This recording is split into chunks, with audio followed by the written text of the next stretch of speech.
तो दोस्तों, क्योंकि रिश्तों के भी रूप बदलते हैं कि आज के एपिसोड की शुरुआत अंगद से होती है, जो पूरी तरह परेशान होकर छत पर चला आता है। उसके मन में लगातार वही बातें घूम रही होती है जो पिछले कुछ दिनों से उसे चैन नहीं लेने दे रही होती है।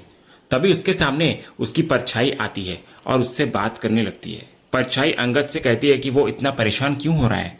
अगर वो टेस्ट करवा लेगा तो उसको जवाब मिल जाएगा और सारी उलझन खत्म हो जाएगी। लेकिन अंगद तुरंत मना करता हुआ नजर आता है। वो साफ कहता है कि उसे किसी जवाब की जरूरत नहीं है, क्योंकि उसे अपनी पत्नी पर पूरा भरोसा है। उसके अनुसार वृंदा के गर्भ में जो बच्चा है वो उसी का बच्चा है और इस बात को लेकर उसके मन में कोई शक नहीं है। तो इस पर उसकी परछाई उसको समझाने लगती है कि यह टेस्ट वो अपने लिए नहीं बल्कि दुनिया के लिए करवा सकता है। वो याद दिलाती है कि लोगों की बातें खत्म होने का नाम नहीं ले रही है।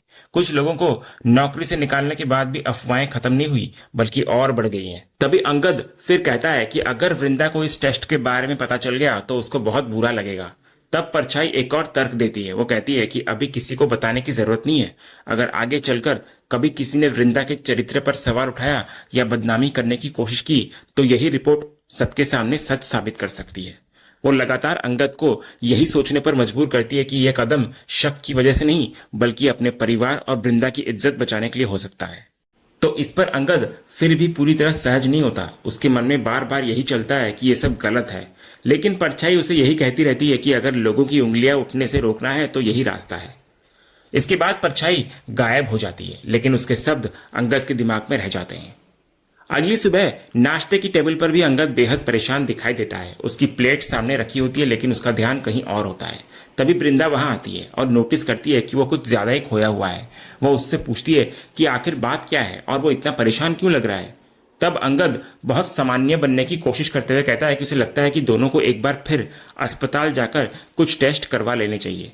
तो वृंदा ये सुनकर हैरान हो जाती है। वो उसको याद दिलाती है कि हाल ही में सारे टेस्ट हो चुके हैं और डॉक्टर ने भी सब कुछ सामान्य बताया था, इसलिए दोबारा जांच की जरूरत उसको समझ नहीं आती। तब अंगद सेकंड ओपिनियन की बात करता है। वो कहता है कि नए शहर में है, यहाँ किसी डॉक्टर को ठीक से जानते भी नहीं है, इसलिए एक बार किसी और डॉक्टर से भी सलाह लेना बेहतर होगा। तो वृंदा पहले तो उसको समझाती है कि कोई कॉम्प्लिकेशंस नहीं है और अगली विजिट पर देखा जा सकता है। लेकिन अंगद इस बार जरूरत से ज्यादा जोर देता है। वो कहता है कि जब तक दोबारा जांच नहीं हो जाती उसके मन का तनाव खत्म नहीं होगा। तो आखिरकार वृंदा उसकी चिंता देखकर मान जाती है। पहले वो अगले दिन जाने की बात करती है, लेकिन अंगद आज ही चलने की जिद करता है और वो इसके लिए तैयार भी हो जाती है। इसके बाद वृंदा तुरंत ऑफिस की जिम्मेदारियों को संभालने के लिए कृपा को फोन करती है। फोन उठाते ही वृंदा कृपा से कहती है कि आज की जो महत्वपूर्ण मीटिंग है उसको शाम तक शिफ्ट करवा दिया जाए और इस बारे में विक्रांत को भी बता दिया जाए। तो कृपा तुरंत पूछती है कि सब ठीक तो है ना। उसकी आवाज में चिंता साफ सुनाई देती है। तब वृंदा उसको भरोसा दिलाती है कि कोई बड़ी बात नहीं है, वो सिर्फ डॉक्टर के पास जा रही है, इसलिए ऑफिस पहुंचने में देर हो जाएगी। लेकिन कृपा को यह बात थोड़ी अजीब लगती है। वो पूछती है कि अगर सिर्फ डॉक्टर के पास जाना है तो शाम तक मीटिंग टालने की क्या जरूरत है, क्योंकि दोपहर तक तो वापस आया जा सकता है। तब वृंदा विस्तार से कहती है कि उन्हें जमशेदपुर पॉलीक्लिनिक जाना है, जो काफी दूर है, तो आने जाने और जांच में काफी समय लग सकता है, इसलिए वो कोई रिस्क लेना नहीं चाहती। तो कृपा फिर कहती है कि अगर ऐसी बात है तो वो तुरंत विक्रांत को पूरी जानकारी दे देगी और मीटिंग का समय बदलवा देगी। इसके बाद अगले ही सीन में अंगद और वृंदा अस्पताल पहुंचते हैं। यही कहानी सबसे भावुक और खतरनाक मोड़ पर पहुंचती है। अंगद के हाथ में पैटर्निटी टेस्ट से जुड़ा कंसेंट फॉर्म होता है। उसके चेहरे पर घबराहट साफ दिखाई देती है, क्योंकि वो जानता है कि वो जो करने जा रहा है उससे वृंदा अनजान है। वो कागज लेकर वृंदा के पास जाता है और उसको कहता है कि ये सिर्फ अस्पताल की औपचारिक प्रक्रिया है और पेमेंट तथा बाकी मेडिकल रिकॉर्ड से जुड़ी फॉर्मेलिटीज पूरी करने के लिए उसके साइन चाहिए। तो वृंदा बिना किसी शक के कागज ले लेती है, क्योंकि उसे अपने पति पर पूरा भरोसा होता है। वो फॉर्म को ध्यान से पढ़ने की जरूरत भी महसूस नहीं करती और फिर बिना कुछ जाने उस पर साइन कर देती है। फिर साइन करने के बाद अंगद वृंदा को अंदर चलने के लिए कहता है। बाहर से वो बिल्कुल सामान्य दिखने की कोशिश कर रहा होता है, लेकिन अंदर ही अंदर उसका मन अपराध बोध से भरा होता है। जैसे ही वृंदा आगे बढ़ती है, अंगद इधर मन ही मन सोचता है कि कंसेंट फॉर्म पर वृंदा के साइन मिल चुके हैं और अब टेस्ट की प्रक्रिया पूरी हो सकती है। उसी पल वो मन ही मन वृंदा से माफी भी मांगता है। उसके दिल में सिर्फ एक ही बात चल रही होती है कि वो ये सब शक की वजह से नहीं बल्कि उसकी इज्जत और सम्मान की रक्षा के लिए कर रहा है। वो नहीं चाहता कि भविष्य में कोई भी व्यक्ति आकर वृंदा के चरित्र पर उंगली उठाए। इसके बाद वृंदा अगले सीन में अपने सभी मेडिकल टेस्ट पूरे करके बाहर आती है। अंगद उसको बाहर बैठकर इंतजार करने के लिए कहता है और खुद पेमेंट करने का बहाना बनाकर वहां से निकल जाता है। यही कहानी का सबसे महत्वपूर्ण हिस्सा सामने आता है। अंगद एक नर्स के पीछे पीछे जाता है। नर्स के हाथ में वृंदा की मेडिकल सैंपल्स होते हैं। वो एक कमरे में जाकर वे सैंपल अंदर रख देती है और कुछ देर बाद खाली हाथ बाहर निकल आती है।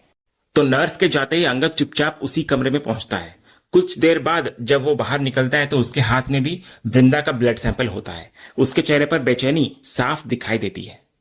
इसके बाद बाहर आते ही वो बार बार फिर मन ही मन वृंदा से दोबारा माफी मांगता है। उसे एहसास हो रहा होता है कि वो अपनी पत्नी से एक बहुत बड़ा सच छिपा रहा है, लेकिन उसके मन में यही चलता है कि वो ये सब उनके रिश्ते और वृंदा की प्रतिष्ठा बचाने के लिए कर रहा है। इसके बाद दोनों वापस घर की ओर निकलते हैं। रास्ते भर अंगद असामान्य रूप से चुपचाप दिखाई देता है। उसकी बेचैनी वृंदा से छिप नहीं पाती। वो बार बार उससे पूछती है कि आखिर उसे क्या परेशानी है। वृंदा उसको समझाने की कोशिश करती है कि सारे टेस्ट सामान्य आए हैं, प्रेगनेंसी भी ठीक चल रही है और चिंता करने जैसी कोई बात ही नहीं है। वो प्यार से कहती है कि जब तक दोनों साथ हैं तब तक किसी भी मुश्किल का सामना किया जा सकता है। वो अंगद को मुस्कुराने के लिए भी कहती है और उसकी चिंता कम करने की कोशिश करती है। तो आखिरकार अंगद हल्की सी मुस्कान तो देता है, लेकिन उसके अंदर का संघर्ष खत्म नहीं होता। इसके बाद माहौल थोड़ा हल्का करने के लिए वृंदा गाड़ी का म्यूजिक ऑन करती है, लेकिन किस्मत भी जैसे अंगद का इम्तिहान ले रही होती है। गाड़ी में एक भावुक और उदास गाना बजने लगता है, लेकिन उस गाने की हर लाइन जैसे अंगद के दिल पर चोट कर रही होती है। वृंदा तो उस गाने को सामान्य तरीके से सुन रही होती है, लेकिन दूसरी तरफ अंगद की हालत बिल्कुल अलग होती है। वो बार बार चोरी छिपे वृंदा की तरफ देख रहा होता है और मन ही मन उससे माफी मांग रहा होता है। उसके दिल में सिर्फ एक ही बात चल रही होती है कि काश वो वृंदा को सच बता पाता। वो मन ही मन कह रहा होता है कि उसे अपनी पत्नी पर बिल्कुल भी शक नहीं है, लेकिन फिर भी उसने उससे छिपकर इतना बड़ा कदम उठा लिया। वो खुद को समझाने की कोशिश कर रहा होता है कि ये सब उसने सिर्फ इसलिए किया है ताकि भविष्य में कोई भी इंसान वृंदा के चरित्र पर सवाल ना उठा सके। उधर वृंदा पूरी तरह निश्चिंत बैठी होती है क्योंकि उसे अपने पति पर पूरा भरोसा होता है, जबकि इधर अंगद उसी भरोसे के बोझ तले दबा जा रहा होता है। अगले सीन में इसके बाद हम देखते हैं कि अंगद अकेले एक क्लिनिक पर पहुंचता है। वो रिसेप्शन पर जाकर अपनी पत्नी का ब्लड सैंपल और अपना सैंपल जमा करता है और विशेष पैटर्निटी टेस्ट कराने की बात करता है। तो रिसेप्शनिस्ट उसको जरूरी दस्तावेज मांगती है, तो अंगद तुरंत कंसेंट फॉर्म और बाकी कागजात जमा करता हुआ नजर आता है। उसे फिर बताया जाता है कि रिपोर्ट 2 से 3 दिनों में आ जाएगी। ये सुनकर अंगद के मन में बस एक ही चिंता होती है कि किसी भी हालत में ये बात वृंदा तक नहीं पहुंचनी चाहिए, क्योंकि वो जानता है कि अगर उसको इस सच का पता चला तो वो बहुत गहराई से आहत हो जाएगी। इसके बाद कहानी का सबसे भावुक हिस्सा शुरू होता है। घर पहुंचने पर अंगद को कमरे से वृंदा की हंसी सुनाई देती है। जब वो अंदर आता है तो देखता है कि वृंदा पुरानी तस्वीरों का एल्बम लेकर बैठी होती है और उनकी यादों में खोई हुई होती है। वो एक एक तस्वीर दिखाकर पुरानी बातें याद करने लगती है। कभी वो उस समय को याद करती है जब अंगद उसको इम्प्रेस करने के लिए खाना बनाने की कोशिश करता था और पूरा किचन अस्त व्यस्त कर देता था। कभी बच्चों की पुरानी तस्वीरें देखकर दोनों मुस्कुरा उठते हैं। फिर उनकी पहली मुलाकात, पुराने सफर, बारिश वाले दिन, चौल की यादें और परिवार के साथ बिताए हुए खूबसूरत पल एक एक करके सामने आने लगते हैं। हर तस्वीर के साथ दोनों की जिंदगी का एक नया अध्याय खुलता जाता है। धीरे धीरे माहौल और भी भावुक नजर आता है। इसके बाद वृंदा अंगद के कंधे पर सिर रखकर उनके रिश्ते के सबसे खास पलों को याद करती है। वो उनकी शादी, संघर्ष, परिवार और साथ बिताए हुए हर खूबसूरत पल का जिक्र करती है।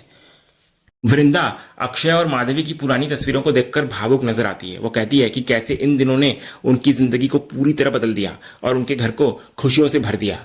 अंगद भी इधर बच्चों की तस्वीरों को देखकर मुस्कुराता हुआ नजर आता है और दोनों कुछ पल के लिए उन्हीं यादों में खो जाते हैं। लेकिन इसके बाद जो पल आता है वही पूरे सीन का सबसे भावुक हिस्सा बनता है। वृंदा धीरे से अंगद का हाथ पकड़ती है और प्यार से अपने पेट पर रख देती है। उसके चेहरे पर एक सुकून भरी मुस्कान होती है। वो कहती है कि जैसे अक्षय और माधवी उनकी लाइफ का सबसे खूबसूरत तोहफा बने थे, वैसे ही अब उनकी लाइफ में एक और नन्ही खुशी आने वाली है। वो बहुत भावुक होकर अंगद का शुक्रिया अदा करती है। वो उसको याद दिलाती है कि दोनों ने लाइफ में कितनी मुश्किलें देखी है, कितने उतार चढ़ाव आए, लेकिन हर बार दोनों ने एक दूसरे का हाथ मजबूती से थामे रखा।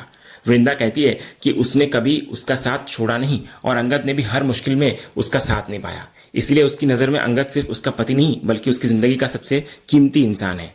फिर वो अंगद के कंधे पर सिर रखकर उससे वादा करवाना चाहती है कि वो हमेशा ऐसा ही रहेगा, साफ दिल वाला, सच्चा और भरोसेमंद। यही वो पल होता है जब अंगद पूरी तरह अंदर से टूटने लगता है, क्योंकि जिस हाथ को वृंदा अपने पेट पर रखकर उनके आने वाले बच्चे से जोड़ रही होती है, उसी बच्चे को लेकर अंगद ने उससे छिपकर पितृत्व जांच शुरू कर दी होती है। इसके बाद वो खुद को संभाल नहीं पाता और अचानक बहाना बनाकर वहां से उठ जाता है। जैसे वो बाथरूम में पहुंचता है, उसके अंदर दबा हुआ अपराध बोध आंसुओं के रूप में बाहर आने लगता है। उसके दिमाग में बार बार वही बातें घूमने लगती है जो पिछले कुछ दिनों से उसे परेशान कर रही है। उसे पार्टी का वो नजारा याद आने लगता है जब वृंदा गिरने वाली थी और विक्रांत ने उसे पकड़ लिया था। इसके बाद उसे उन महिला कर्मचारियों की बात दोबारा याद आने लगती है जो वृंदा और विक्रांत को लेकर तरह तरह की बातें बना रही थी और दोनों के रिश्ते पर सवाल उठा रही थी। ये सब कुछ सोचकर अंगद पूरी तरह टूट जाता है। वो फूट फूट कर रोने लगता है और गुस्से और बेबसी में बाथरूम में रखी चीजों को इधर उधर फेंकने लगता है। इसके साथ ही उसे वृंदा के साथ बिताए हुए सारे खूबसूरत पल याद आने लगते हैं। इसके बाद वो नल का पानी खोल देता है ताकि उसके रोने की आवाज बाहर तक ना पहुंच सके और वृंदा को कुछ पता ना चले।